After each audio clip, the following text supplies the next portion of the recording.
இந்த அணுக்களை பற்றி ஆராய்ச்சி பண்ணக்கூடிய அளவிற்கு வந்துருச்சு. அதனால தான் அதுக்கு பேர் என்ன, அணு ஆராய்ச்சின்னு பேர். அதுக்கு பேர் என்ன, அணு ஆராய்ச்சி. அந்த அணு ஆராய்ச்சி வந்துட்ட பிறகுதான் கடவுள் யார் என்பதை எல்லாருமே விழிப்புணர்வு வர ஆரம்பிச்சு.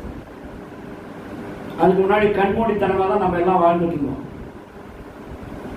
இப்போ இருக்கு, இருந்தாலும் அது ஒரு டைம் பாஸுக்காக போறவங்க வரீங்க.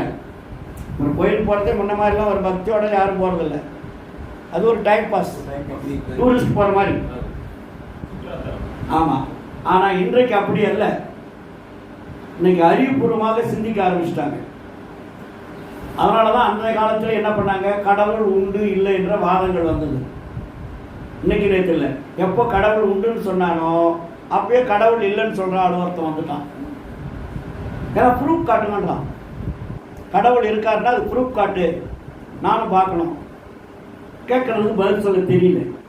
கடவுள் யாருன்னு உங்களால காட்ட முடியுமானா காட்ட முடியாது. நீங்க எந்த கடவுளை நீங்க இதை தான் கடவுள்னு காட்ட முடியும்? ஒரு முருக சிலை வந்து இதை தான் கடவுள்னா யார் நம்புவான்? ஒரு விநாயகர் சிலை இதுதான் கடவுள்னா யார் நம்புவாங்க? ஏன்னா அந்த உருவ சிலைகள் எல்லாம் படைத்தவர்கள் யாரு? மனிதர்கள். கடவுள் படைக்கல. உங்க தெருவில் ஒரு பிள்ளையார் கோயில்னா நம்ம தெருவில் இருக்கிற 100 பேர் சேர்ந்து ஆளுக்கு கொஞ்சம் பணம் கொடுத்து ஒரு பிள்ளையார் கோயில் கட்டிடுறீங்க. சரிங்கய்யா.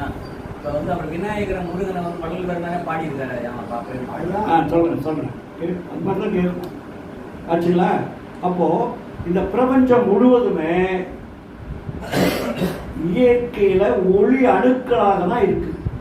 எல்லாமே ஒளி அணுக்களாக தான் பிரபஞ்சம் முழுவதும் நிறைஞ்சிருக்கு.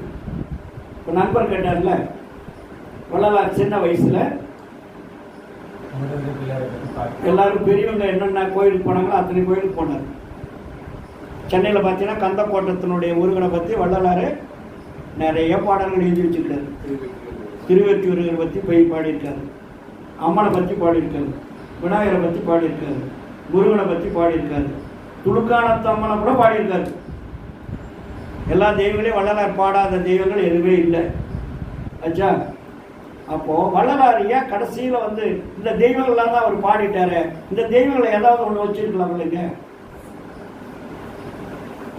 இந்த தெய்வமே பாடியிருக்காரு.